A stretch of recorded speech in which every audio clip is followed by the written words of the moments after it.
अस्सलाम वालेकुम, कैसे हैं आप लोग। उम्मीद है आप सब बिल्कुल ठीक, सेहतमंद और सलामत होंगे। तो आज हम फिर से सुनने वाले हमारे मीठे मीठे प्यारे प्यारे हरे भरे लाल पीले हलवा खोरों की कुछ अजीबो गरीब कहानियाँ। तो पेश है पहली कहानी जनाब कोकब नूरानी साहब की जुबानी। आप लोगों ने घड़ी पहनी हुई है? क्या टाइम हुआ है? 11 बज के कुछ मिनट। चले 11 के बाद क्या बजेंगे? 12 के बाद।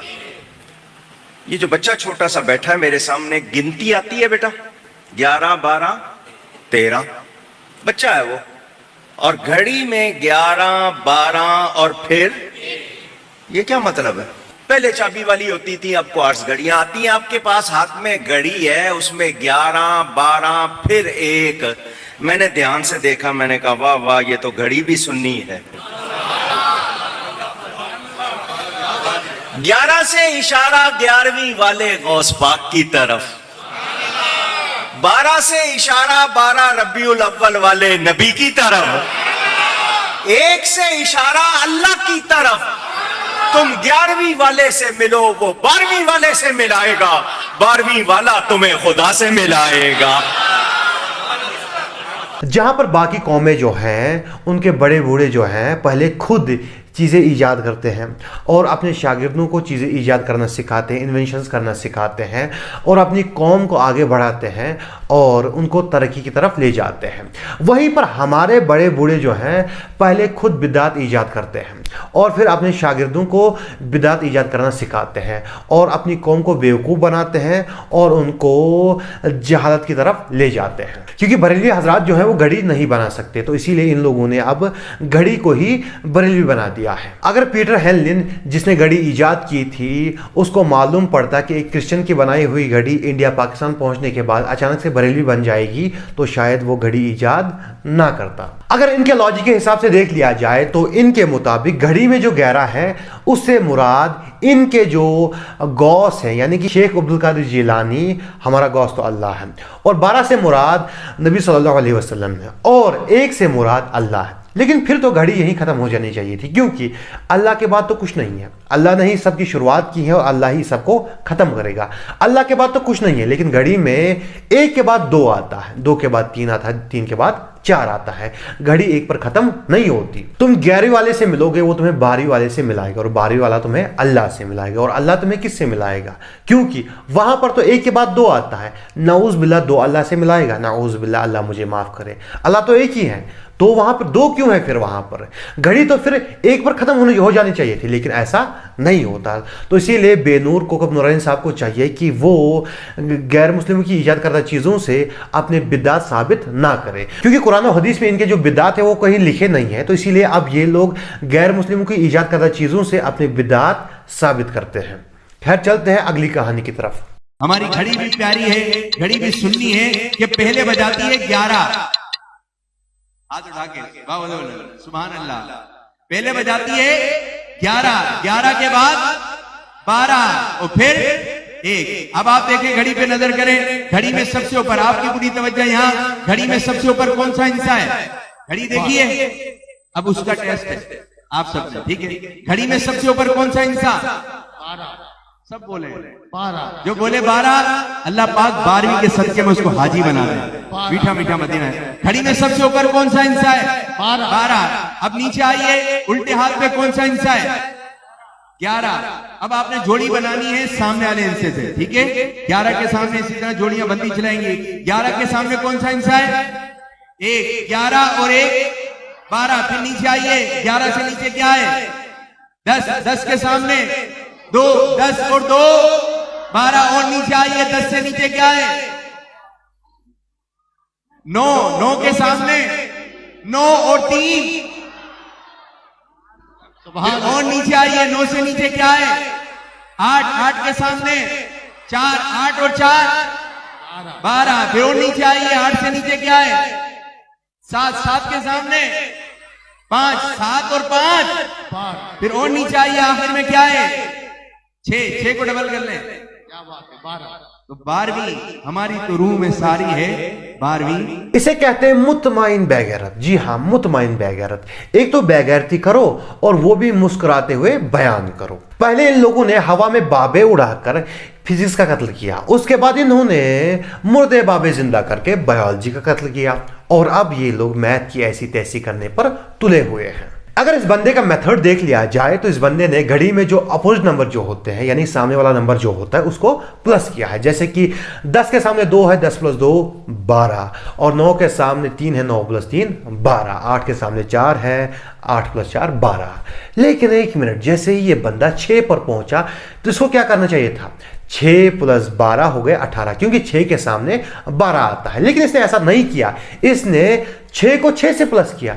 ये दूसरा 6 आया कहां से? क्योंकि घड़ी में तो एक ही 6 मौजूद है, दूसरा 6 आया कहां से? इसने यहीं पर गलती कर दी। चलो हम इसकी इस गलती को इग्नोर कर देते हैं। अब इसने मेथड चेंज कर लिया है, अब ये उस नंबर को उसी से प्लस करता है। अब क्या होना चाहिए था? अब इसको करना चाहिए था 12 प्लस 12 24, लेकिन 12 को इसने प्लस नहीं किया।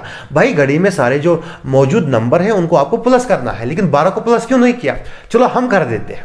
अब क्या होगा? अब आएगा ऊपर 12 प्लस 12 24, और फिर आएगा 12 12 12 12 12, यानी कि 24 नंबर वाले ही असली बारी वाले हैं। और 24 नंबर ये किसे कहते हैं?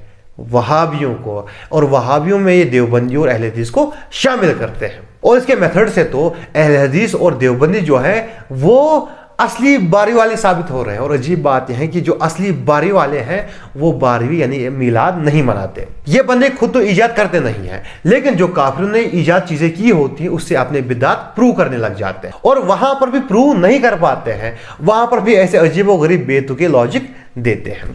खैर चलते हैं अगली कहानी की तरफ। मेरी तरफ देखिएगा, बात की बारी करने जा रहा हूँ। रब्बे जुल जलाल ने पूरी सूरत का नाम सूरह मोहम्मद रखा। क्या रखा? सूरह मोहम्मद रखा। अच्छा, रब्बे जुल जलाल ने सूरह मोहम्मद को 26वें पारे के अंदर रखा। कौन से पारे में रखा? 26वें पारे में। अदद के एतबार से देखा जाए तो सूरह मोहम्मद बनती है 47वीं सूरत। कौन सी सूरत बनती है? पीछे वालों, कौन सी सूरत बनती है?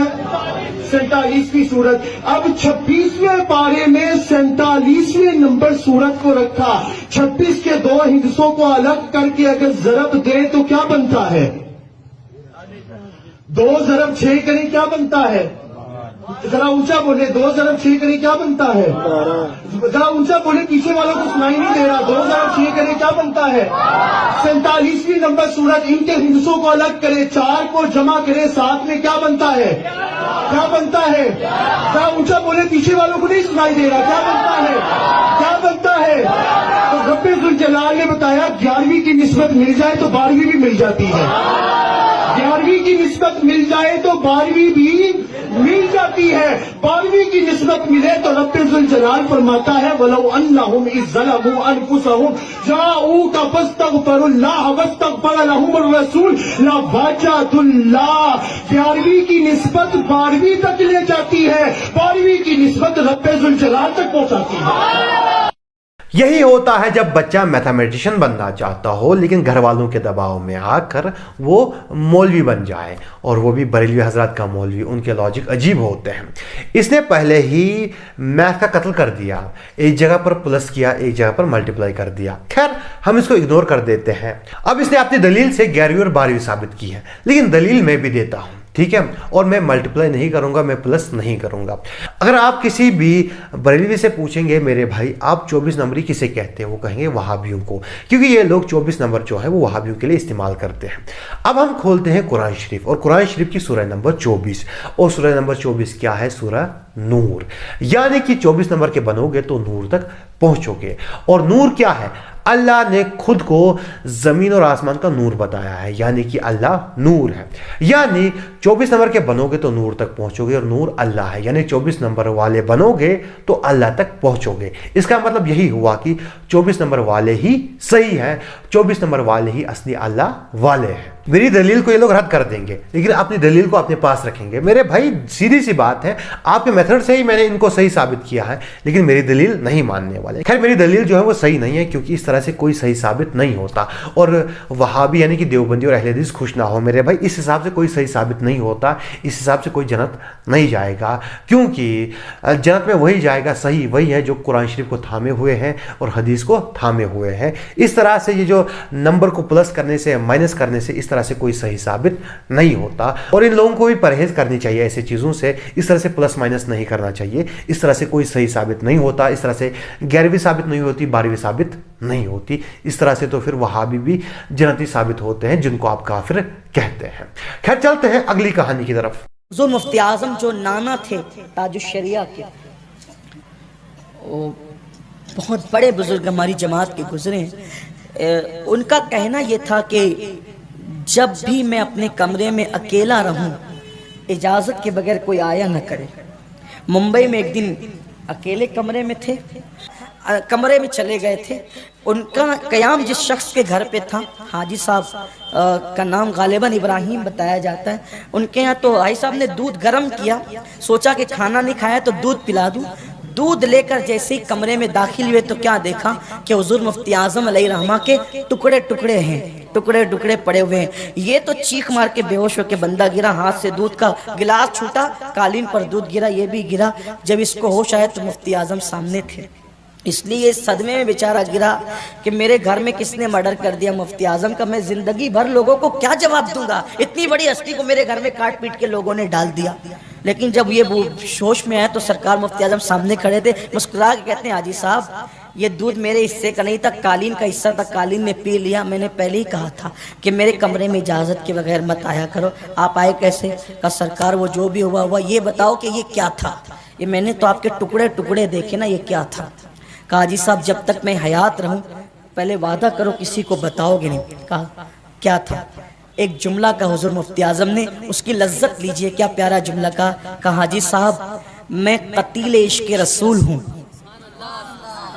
मैं कतील कहते हैं जो कत्ल हो जाए, मैं कतील इश्क रसूल हूँ, रोज जीता हूँ रोज मरता हूँ। वैसे इनके चीखने चिल्लाने वाले मुंह से हमने इसे पहले भी सुना है कि कुछ बाबे हवा में उड़ा करते थे और कुछ बाबे जो थे पानी पे चला करते थे और कुछ बाबे तो मुर्दे जिंदा किया करते थे, लेकिन फिर कैमरा ईजाद हो गया। लेकिन आज हमने पहली बार इनसे सुना है कि बाबा जी जो थे वो बम की तरह फट जाते थे और उसके बाद वो ठीक हो जाते थे। वैसे अमीनुल कादरी जितना अपने बयानात में चीखता चिल्लाता है किसी दिन ये भी फट जाएगा, लेकिन क्योंकि अब कैमरा ईजाद हो चुका है, अब करामात नहीं होती तो ये जुड़ नहीं पाएगा, ठीक नहीं हो पाएगा।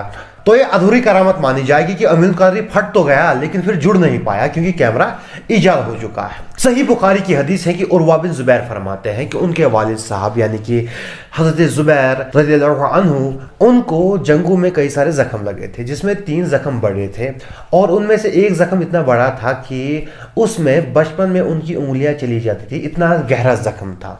जख्म भर गया था लेकिन उसके निशान बाकी थे और निशान इतना गहरा था कि उसमें बचपन में उनकी उंगलियां चली जाती थी। सहाबा को जख्म लगते थे और उनके जख्म आम इंसानों की तरह भरते थे और जख्म के निशान भी बाकी रहते थे और कुछ सहाबा तो जख्मों की वजह से शहीद हो जाते थे, अल्लाह की राह में कुर्बान हो जाते थे। लेकिन इनके बाबे बम की तरह फट जाते हैं, ठीक है, फट जाते थे और फिर ठीक हो जाते थे।